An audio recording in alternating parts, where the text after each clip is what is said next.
Hey everyone, my name is JT, and this video is intended to be kind of an introduction to the channel. It's meant to give a general contour of the content I'm going to be covering in future videos, the reasons why I'm starting the channel, and why I think academics are such an important part of the walk of a Christian. Um, so to kind of start unpacking some of those things, I kind of first want to address why I made this channel. I made this channel because over the course of the past couple of years I've been in college. I'm a student at Southern Methodist University studying religious studies. And over that time period, I've realized that there are a lot of Christians who maybe don't really know where to begin with learning about the history of our Bible or the history of the Christian faith. And it's because of that, and because there are so many people who just they want to start but they don't know where, that I'm making this channel. I've met people who are adults who are very new to the faith and they just want to know more. I've also met college students who have been a part of the church their entire life and never really learned anything aside from the basic gospel.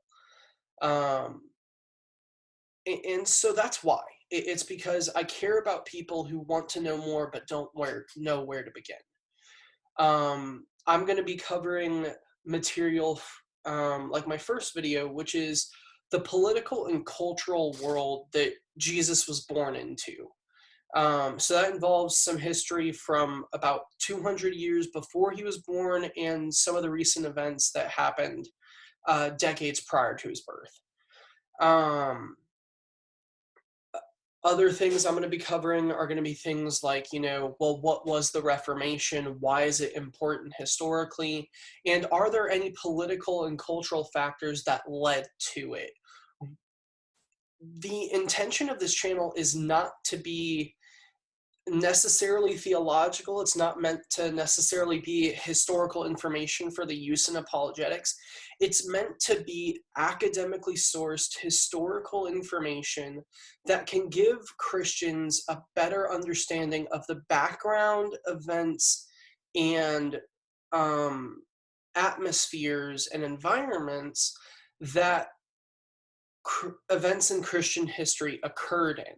So this is primarily academic information. I'll do my best to keep it from getting super dry, but it really is historical in nature. It's not meant to be apologetics or polemics. It is 100% meant to be an educational device. With that being said, why do I think this is important? I think this is important primarily because there's the Bible was written to a specific culture. The Torah, the first 5 books of the Bible, a lot of Christians call it the Pentateuch. I prefer the Torah, um, and I'll get into my reasons for that in another video. But within the Torah, there's, it's the first 5 books of the Bible. And those first 5 books were written and composed with a mutual culture and geopolitical area. It wasn't written to the eyes and culture of the 21st century, 19th century, or whatever century. It was written within an ancient context to a people who existed in antiquity. And if you read the Bible as if it was written for the 21st century exclusively, or if that it was somehow written for the 21st century in mind, yes, it's okay, but you miss out on a lot of things by reading it that way. So by learning about the culture of the Bible, you can begin to understand some of the passages that are a little bit more challenging to read as an everyday Christian. And that's why I think that this information like this is important. Um, Now, why do I think academics in general are important for the Christian faith?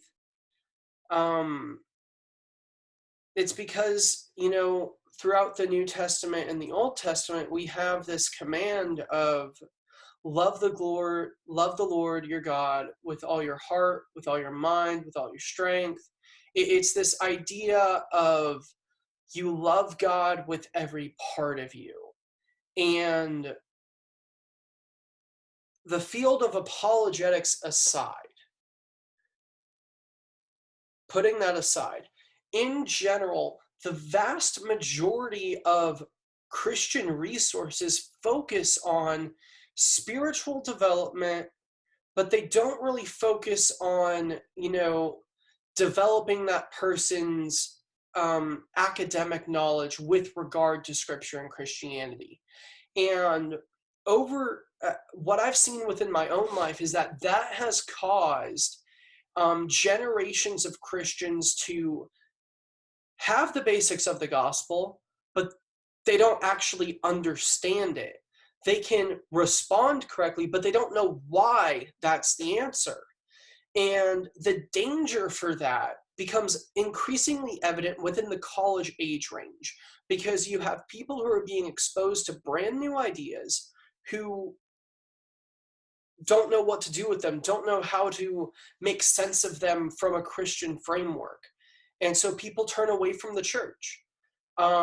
Numbers I've heard and estimates I've heard are anywhere from as low as a quarter of Christians who are involved in some sort of youth group in high school, leaving the church when they're throughout their college time, up to as high as about 33 to 35%. So about a third, roughly, is about the highest I've ever heard it estimated. And it's not just people becoming agnostic or atheist. These are people who either become agnostic, atheist, or they get pulled into some sort of cultic representation of Christianity. And I'll be getting into those in later videos as well. That's why I think this is important, because if we're not equipping people with historical information, with the academic backgrounds for different beliefs that we have and that we hold as convictions, how do we make sense of anything if we don't even understand why we believe what we believe? A second part of this is that, and this is the more important part, is that we have a God-given command through Scripture to love God with our minds. Personally, yeah, memorizing things is part of that, but I'm like, loving somebody with your mind is active. It's getting to know them. It's learning about their past. And the Bible is very much part of that. If we say we love God and we say that we love his word, which is the Bible, shouldn't we endeavor to learn more about it, to learn more about its background, to learn more about its childhood, for lack of a better term? That is, part of it, part of the Christian walk that a lot of people don't really talk about. And so that's what my channel is meant to do. It's meant to, within the contours of academic scholarship, go through different time periods and really look at, what is the history, what is the setting, what is the context, and how does that impact the development of the church? How does it impact the development of theological positions that we have today, or the progenitors, the starting points of different theological positions we have today? And God calls pastors, God calls missionaries, but God calls academics and scholars too. God, throughout history, has called these academically oriented people to the ministry. One of the earliest examples we have of this is actually the Apostle Paul, who at the time was Saul of Tarsus. He was part of a group of people called the Pharisees, and they were, middle class citizens who were the religious leaders of that time period.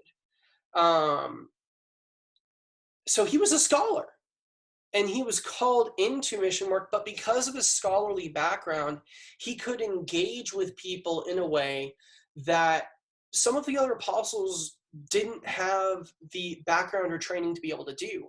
We see this most effectively in the book of Acts when we get the description of Paul talking with several Greeks, and he is using this framework of philosophy to be like, hey, you've got this shrine to this unknown God, so you know that your gods don't cover everything. What I'm here to tell you is that God that you don't know how to name, that's the God I worship, and he is above all of these other things you claim are gods. They're not gods. And so he's using his training, his scholarly insight, and his background to the glorification of God. Another example is A.W. Tozer and C.S. Lewis. They're both a little bit more modern, and there's obviously a large span of time between C.S. Lewis and Paul, but the point still stands that throughout time, God has raised up scholars to edify the church. And I'm not claiming to be anywhere near a PhD level or even a master's level. I'm still in my undergraduate work. But my hope is that through beginning to share the different things that I'm learning and the different resources I'm learning them from, we can all come to appreciate the depth and the beauty of the Bible and the history of our faith even more. I'm really looking forward to doing this with you guys, and I'm really looking forward to the launch of my first video on the political and cultural climate that Jesus was born into. God bless, and I'll see everybody next time.